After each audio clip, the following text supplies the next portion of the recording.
Thank you very much, Paddy, for your introduction. Good morning, everyone, and thanks also to the Brexit Institute and its director, Federico Fabrini, for organizing this event. So as Paddy said, I will focus my presentation on data protection, structuring my paper into four main parts. I will first analyze the relevance of the data protection question in the Brexit negotiations. I will then move into and analyze the provisions of the Trade and Cooperation Agreement that has been signed on Christmas Eve 2020. And in particular, I will focus on the new transitional period and its relation with data protection. In the third part of my presentation, I will then focus on the prospect of a new adequacy decision related to the UK.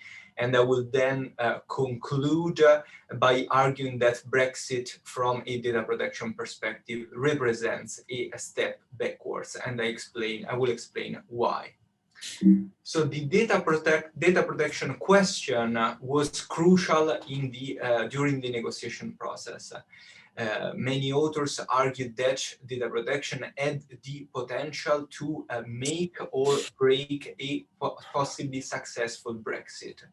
Why? Because essentially the decision of the UK of leaving the EU and the European Economic Area determines the end of an area of unhindered flow of personal data between the EU and the UK.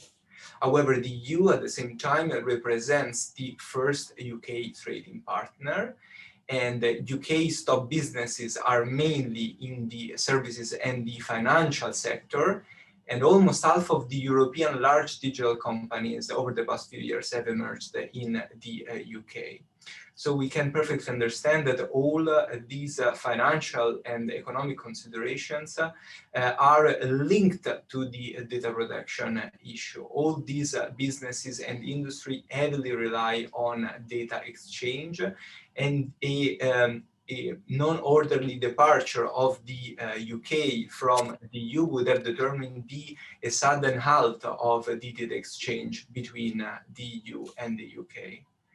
And leaving aside just for a second the commercial sector, we also have to remind that the data exchange is extremely important also from a law enforcement and intelligence perspective. As Ben has just highlighted in his presentation, the UK was one of the main partners, if not the founders, of many initiatives, cooperation in this sector at EU level. So also from a law enforcement and intelligence perspective, a sudden halt of data exchange would have represented would have determined very serious consequences for a smooth functioning of these sectors. During the negotiation process, UK data protection law significantly evolved, both for factors which were related to a sort of like a natural evolution of EU data protection law, and for factors which were more related to the Brexit process itself. So first of all, in 2018, the UK incorporated the GDPR into national law, adopting the Data Protection Act 2018, which introduces a series of derogations to the GDPR and implements the Law Enforcement Directive. In 2018, the UK also passed the European Union Withdrawal Act, which is very important from a data protection perspective, because this piece of legislation establishes which pieces of EU legislation will be retained after exit day. And this piece of legislation establishes that among the retained EU law will be pieces of legislation with direct effect, therefore including the GDPR. Lastly, in 2019, the UK passed the Data Protection, Privacy and Electronic Communications EU exit regulations, which is a very important piece of regulation because it explains how retained EU law will be complemented by new UK law in the field of data protection. And in particular, the UK has decided to maintain its own version of the GDPR called UK GDPR, and also to maintain the implementation of the Law Enforcement Directive. To this extent, it's very important to remind that the UK version of the GDPR has also maintained a provision providing for an extraterritorial scope of application, which essentially means that the UK and the EU version of the GDPR will overlap in terms of a scope of application from a data protection perspective.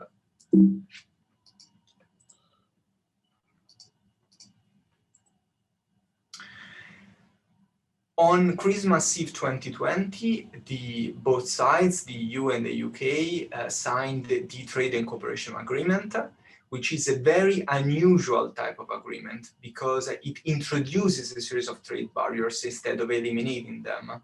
Title 3 of the TCA focuses on digital trade. Both parties, of course, commit to ensure unhindered data flows between across the channel. They both commit to avoid the imposition of data localization requirements, to protect, continue protecting the right to data protection and privacy to enhance trust. And they both state that they will be free to independently design their legal framework. A statement that I will explain in my next slides will probably remain on paper for the UK. Part 3 of the TCA focuses on the law enforcement and judicial cooperation, and here we find very interesting provisions related to data protection aspect. Indeed, the UK will no longer maintain a direct and real-time access to DNA profiles, fingerprints, vehicle registration numbers, and PNRs. However, a series of cooperation frameworks will be established.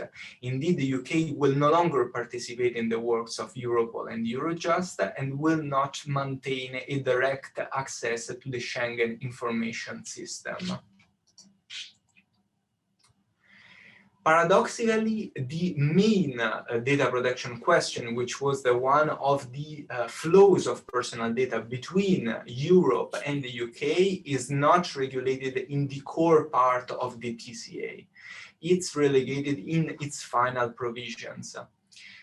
Article 10A of the final provisions of the TCA provides for a new transitional period of 6 months, during which the EU Commission will have the opportunity to adopt an adequacy determination in relation to the UK.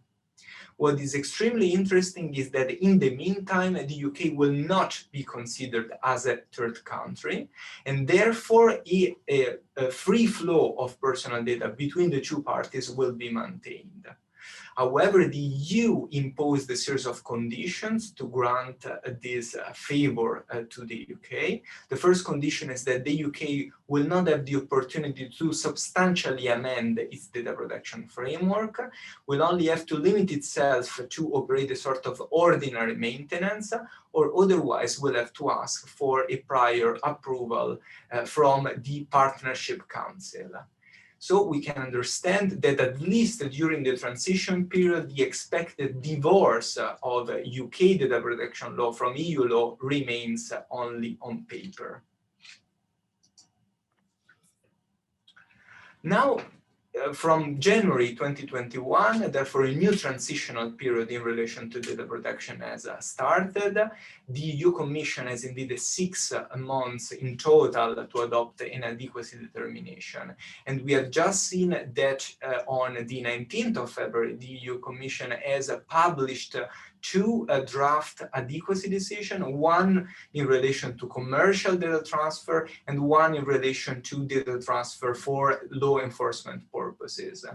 So now the procedure is that these 2 draft adequacy determinations will be analyzed and assessed by the European Data Protection Board and will have to be subject to the classical comitology procedure, therefore be approved by the majority of the EU member states.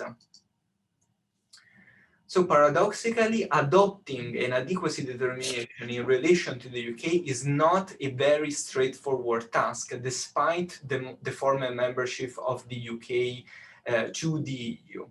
Indeed, Article 45 of the GDPR requires the Commission to operate a comprehensive assessment of the legal system of the third country, therefore including, paradoxically, aspects such as national security law, which were not formerly falling within the scope of EU law. Until a very important case, the so-called Schrems 1, decided by the European Court of Justice in 2015, there was this sort of widespread belief that an adequacy decision implied a sort of una tantum analysis of the foreign legal system, that adequacy decisions were somehow set in stone. However, the European Court of Justice clarified that this is not the case. Adequacy determinations are not set in stone, but are subject to regular updates. And this essentially means that an adequacy determination will never represent a sort of olly oxen free for the UK. The UK indeed will never have the possibility to operate significant amendments to data protection law. Will have to pay attention to maintain a national security legislation more or less in line with the EU one, because the risk is, of course, the risk of losing inadequacy determination. So paradoxically, I argue that very much awaited prospect of emancipation from EU law, from a data protection perspective, will never be achieved due to this fear of losing the adequacy status. And this is not pure academic speculation. It occurred in the past, and in relation to the US, which is the main commercial partner of the EU.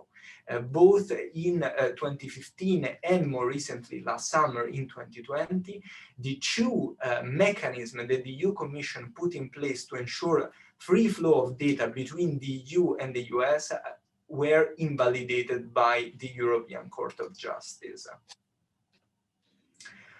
My second point, my second argument in relation to the adequacy decision is that it will represent a very precarious solution. Indeed, notwithstanding all the reassuring statements that have been made by the EU Commission recently in the occasion of the publication of the draft adequacy decision, EU Commissioner have affirmed that the UK, of course, will continue to belong to the same EU privacy family. If we read the draft adequacy decision, it includes very interesting footnotes stating that the most doubtful provision of UK data protection law in reality do not apply to data transferred from the EU. But in reality, we have to remember that this is not sufficient, because an adequacy determination implies a comprehensive assessment of the foreign legal system. So it doesn't matter if we argue that certain provision will not, in theory, apply to data transferred from the EU. And the recent case law from the European Court of Justice, in my opinion, has spoken in very clear terms in relation to the inadequacy of the current UK national security law from a data protection perspective. We can remember the 2016 Tele2 and Watson case, where the UK data retention regime was considered not in line with EU law. Of course, we can mention the more recent Privacy International case decided in October 2020, which once again reiterate that a general and indiscriminate retention of metadata, which is performed by UK law enforcement authority, is not in line with EU fundamental rights. I've already mentioned the Schrems 1 and Schrems 2 cases, which, yes, they refer to the US legal system, but at the same time, we have to remember that there is a strong linkage between UK and US in terms of intelligence cooperation. And there is a pending case before the European Court of Human Rights in the Big Brother Watch, initiated by the Big Brother Watch NGO. So in my opinion, the adequacy, a potential adequacy determination would be subject to a sort of a time bomb. So it's only a question of time that will be challenged again before the European Court of Justice if adopted by the Commission. Therefore, my conclusion is that Brexit, from a data protection perspective, represents a step backwards. So first of all, because it increases the level of complexity in terms of EU-UK data protection framework, because of the presence of the simultaneous presence of two provisions providing for the extraterritorial application of respectively EU and UK data protection law.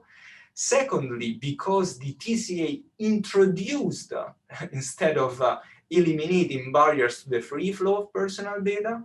Thirdly, because Brexit did not achieve the much expected outcome of emancipating EU data protection, UK data protection law from EU data protection law. And fourthly, because national security, a sector which was previously falling outside the scope of EU law, is paradoxically now put in the spotlight and is the element which will really be determining now in understanding, in evaluating whether the UK will deserve an adequacy determination or not. And in conclusion, I also think that an adequacy decision from the EU Commission will also represent a very unstable and precarious legal mechanism for transferring data from the EU to the UK. Many thanks for your attention. Then I will very much welcome questions and comments now in the Q&A. Thank you.